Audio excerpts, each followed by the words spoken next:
And here we are. It could well be the last time you see GuineaPig. Wolf is right about it. At the bottom left, though, we have his opponent. We have in the red. Complexity GanZI. Complexity is GanZI, and he is facing a post player. He is looking very, very calm. The man that never smiles, the silent assassin. And he's... what? He's up against this player. Yeah, he's up one game and he's up against the opponent at the top right. I was like, what? GuineaPig. What's happening? It's a tough position to be GuineaPig right now. Let's talk about this actually for a little bit. This is something I've been wanting to do a show about, to talk about specifically foreigners and Koreans and why Koreans are wanting to be on foreign teams. Think about GuineaPig's position here. He's on no team.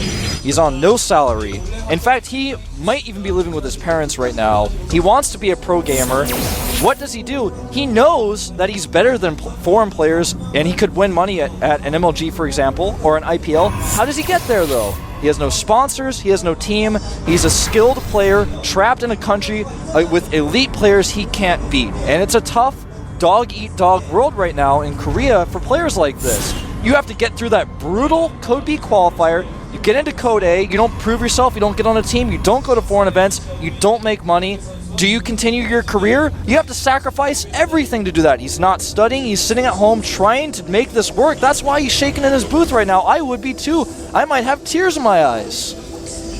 And we have expansion now, and you're so right. Well, we have the transition into normal expansion, one barracks expand, and kind of a usual build for GuineaPig as well. But talking about what you just said, you're right about it, especially when a lot of people ask. The one question that I've always asked is how much is StarCraft II and being a pro gamer accepted in Korea? And of course, if you compare it to Europe or North America, for example, the acceptance in the in the community in general in Korea, the population is a lot higher, so people know what StarCraft is.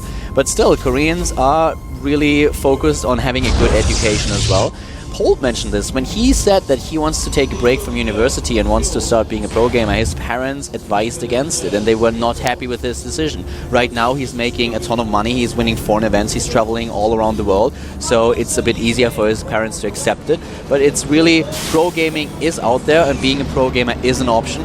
But if you compare how many people or how many players actually play in Korea that are on such a high level that you have to compete with, it is really hard to pull it off. To be a pro gamer in Korea, you sacrifice everything. Everything. Your school, your friends. You can't be a top-level player if you're going out with your friends all the time. You can't. You have to sacrifice everything. And sometimes you sacrifice everything and you still lose. That is what it means to be a pro gamer in Korea. StarCraft 1, StarCraft 2, I don't care, man. You sacrifice everything if you want to be one of the best. And it just shows that dedication and hard work, it pays off. That's what we see right now, not only with the Koreans, but for a long time, foreigners have been criticized for their attitude towards the game and how much they play in comparison to the Koreans. The Koreans are just putting way more time into practice. And now we have a player like Naniwa who's putting in the time. Tons of games. When I talked to him about his preparation for the group stages in Code S, he told me that when everyone else was at IPL, he played 100 games a day and played like crazy on ladder, and it's paying off right now. Yeah. Well, let's talk about this game at hand. We have a third base. We can talk about this for hours later, but right now, GanZI's taken the third base in his main, which is a fair risk, but... This is so funny with GuineaPig. Yeah, because, oh, look at this man. He's intentionally faking the forward pylon. He's trying to make him think he's being aggressive again. He's going to force a second bunker, even. He's hiding a ninja expansion here, and he's basically doing exactly what GanZI did from the last map. Except he's doing it with fake pressure, which I really, really like. Doesn't even cancel it. He is actually putting the pylon in the face of GanZI. Yeah, he's putting it right there. He's even warping in stalkers there. And he can always run away. He knows that there's no concussive shell, there are no marauders, so why not? 100 minerals to trick GanZI into making a second bunker, completing a wall up, pulling SCBs to repair. Losing mining time as we speak and building more and more units, and now he's retreating. And this all just to distract him a little bit. There is just no way that he's going to find this Nexus in time. Maybe with dropships later on when he starts to use the medivacs, he might choose to go all across the border of the map and then see the Nexus, but at this point, meantime, there's no way that GanZI knows about The this. SCV, though, does see the timings of the forges, and he sees very few gates, so he's going to feel comfortable to move out here and take out this pylon now, and he'll probably salvage one, if not both, of his bunkers. So he's just like, oh, fake. But he sees the double forges. He didn't see a Twilight Council, so he's probably thinking to himself, I probably just didn't see it. I don't think he's thinking, hidden third. Because even if he is, what can he do? He can't really move out and punish it. He's missed his window for that. So, I mean, look at the supply. It's GanZi's a little bit ahead. It's 19 Marines versus 5 Stalkers. He could move out, but it would not be easy. It would be too risky. If he loses his Marines, he loses the game. And let's face it, by the time he arrives, there will be more sentries. Then we have the force field for the split. So if GuineaPig is on top of this game at this point, then GanZi will lose a lot of his Marines, and therefore his only option to be aggressive. This is a variation on what Parting has shown us. Let's look at this and compare. Parting will make the third Nexus, even in plain sight oftentimes, and power up the gateways to scare his opponent afterwards. GuineaPig has taken the opposite approach. He's teching while faking the aggression. There's no real danger, but the threat of danger is what's put GanZi off. So he's cut a corner here, but he wins in both ways. He scares GanZi into pulling SCVs, making bunkers, and he gets 1-1 upgrades. His 1-1 is about to finish. And just now we have GanZi with the +1 attack upgrade started, so the upgrade advantage for GuineaPig is huge at this point. He misses a bit the timing for the Twilight Council that he can start with +2/+2 right away, but look at all these gateways that he's building. 4 additional gateways, he already has 5.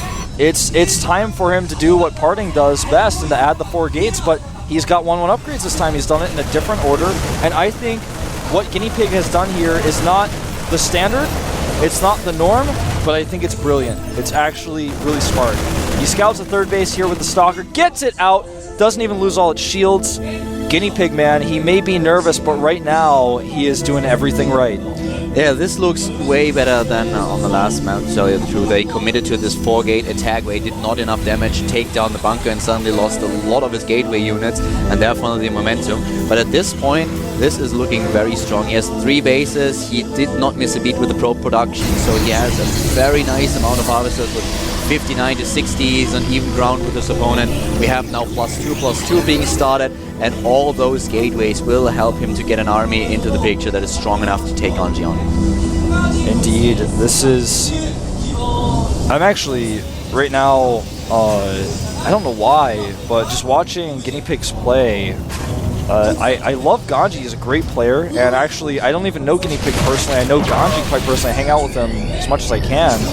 But I feel like in GuineaPig, I'm feeling really tense right now watching him play. His build is really smart. It's got a lot of holes in it, but so far, it's like watching a spy movie. Like, he broke in, he actually avoided the lasers, he's gone through everything. And then he sees the paper plane. Yeah, man. The paper airplane. And he's like, no! But he is actually, he's gone through this build that I can see. I always get so happy when I see a build that I can tell he's played 50 times for this match. I'm like, he's done this at least 50 times. Exactly this, with a Nexus in the same spot every time. Drop ships. They could do some damage. They definitely now could. GuineaPig is out of position with his army. He just moved out, but oh, nice. He has Zealots. He has 4 Zealots in the main, 4 Zealots in the natural, and as this Marine drop is purely Marines, He needs to warp in. he's got so much production, he can actually just warp in on top of these and be okay. Charge is not done, but these Marines are in a bit of trouble. They need to back off here, but doing enough damage, especially with the medivacs supporting them. Needs to be careful to deal with this army in the middle of the map as well, though. And GanZi stimming a little bit early here. Oh, this is a tense moment. The force fields get dropped. GuineaPig will commit, and he will commit hard. Charge finishes, and he will clean up GanZi's army. Great force fields, but now he has to back Needs off. to pull back. He's overcommitting here. The force fields do fade away, but now the Zealots are gone. But even so, it's enough here with the superior upgrades. His force fields are amazing. They're really, really well positioned. He did a lot of damage here. It's like he knew when they were going to disappear as well. He does not want to overcommit, though. He needs to be careful. This is a good engagement for GanZi now. Never go into the line of sight But blockers. here come the Zealots, and they might charge in while we have a 4th base for GuineaPig. He's trying to expand behind this. 4 bases now for him. 66 harvesters to 70, and GuineaPig in a great position. A great position indeed. Brilliant. And I feel like just like last game, GanZI is now scratching his head going, how the hell does he have that many units? Look at it, we have now 9 Templars. So he has the Templars, he has Storm on his way, we have Archons in production, +3 armor. And +3 armor is started while GanZI is trying to get +2/+2. GanZI in a position where now he hasn't seen that 3rd base up at the top left, but he knows. When he saw 6 Zealots warp in under a Marine drop, he has to know, how does he have that money? But he can't do anything about it anymore. Oh, this is a terrible position for GanZI. Stims his entire army way too soon to kill a pylon, and now the stim is going to wear off. He needs to stim again. He doesn't have force fields. There they are, finally. Needs to pull back after killing these units, though. He's not going to pull back, though. He is the GuineaPig commando. But nice stutter step here by GanZI doing a lot of GanZI damage. with a lot of units now at the concave at the top of the ramp. I don't like this position for GuineaPig. He needs to turn around. He kind of overextended. You can't attack into such a choke point when you have a Stim Terran army on the other end of it. That's not going to work, especially with all those Zealots not being able to close the distance. But now 5 additional gateways. That puts him up to 14, I think. And we have +3/+3 on our way. Storm is done. Indeed it is. The question is, where are the Templar? He has one Templar with his army. He's warping in additional ones. He's making them into Archons, though, as he knows if an attack hits before he has Storm ready, he's going to need those. He does have Templar, I believe they're scattered between his expansions because he knows he could potentially get a Marauder run by going through there. He's getting Ghost now. There is a drop on its way, and that will probably hit the 4th base, well, the 3rd. And this is a terrible engagement, GuineaPig. Where are the Storms? There are no Storms available, Caldor. He's making Banner Nexi. He has good upgrades, but GuineaPig may be digging his own grave. I think there are too many units here. This is actually crazy. Building Mana Nexi for... Oh my god. He's making Mana Nexi next to a planetary fortress. It looks like he may have enough to break through here. But damn, was that bold, man. That was actually like the most badass thing I've ever seen. And here comes the drop by GanZI. GanZI does not give up here. He's down in supply, but he will be able to take down No this Templar here. He's actually having to pull probes. There are a few Zealots in the picture, but now the Planetary Fortress is attacking the next. I've never seen this before. I've never seen it before either, except in Planetary Fortress rushes in the beta. GG. Oh my god, balls of steel in Balls this of situation, steel, man. To go for 3 Mana Nexi? What? He actually showed the world right now that he knows when a game is over. I was sitting there going, ah! Me too, I was like 3 of them and just right next to the planetary. And with this engagement, this was so close. I know you talk about this a lot where you get stressed out and you're like, only one of these players is going to advance, your heart's beating fast. Normally I don't have that. Normally I'm objective, I'm watching these games. But right now, I'm feeling more passion for this one game than I have in so many months of casting StarCraft, man. I don't care if it's the finals of a tournament I've cast. Right now, I don't know, I'm on edge watching this best of 3. GuineaPig with very interesting strategies here. A Nexus first on dual side with a 4-gate follow-up, and then on Entomb Valley we have the hidden 3rd that pays off very soon. GGO from GanZI, who's actually apparently impressed by the performance of GuineaPig here. So we have Metropolis coming up, which is going to be our 3rd map, and I can't wait to see what GuineaPig is going to do now. I mean, we talked about this before in the beginning of that game. Actually, you know what? I have so much to say about this. I'm going to wait until the game starts. I am literally right now, Caldor, I'm shaking a little bit. This does not happen to me. I ate lunch a little bit earlier than normal. He has a question. He has a question, indeed. It's like this flash picture. Teacher, where do I activate land mode? It may be a question about the map. I don't know. Yeah, maybe there's something wrong. Oh man, this is so tense. GuineaPig, to have this moment of stress before his game starts as well, you know, that's huge. He looks a lot more relaxed now, though.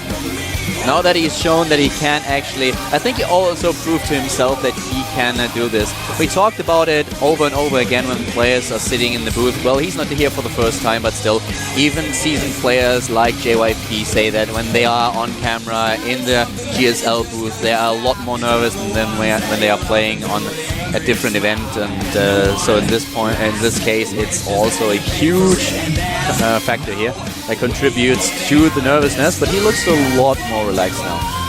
It appears that there was an issue with his lobby. Heaven Dome asked him please be re-invited to the lobby. And that happens sometimes, that you can't see the observers and other players. So I think we're just going to have him rejoin the lobby here as the issue is investigated.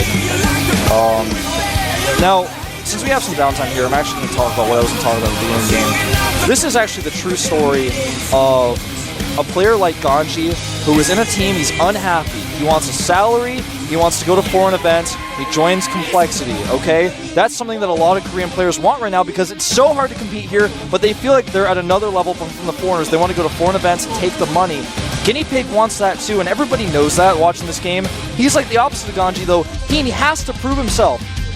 If GanZI loses this game, no one's going to lose their respect for him. He has posted the results. GuineaPig has not. Yep. He has no team, and if he loses this game, potentially no future. This is such an important moment for him. This is 1-1, and I cannot be more stressed, man. This is actually my first time. This is my first time in several months feeling like this.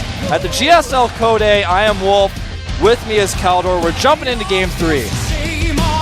You are pumped. I am so pumped, man. You got to break free.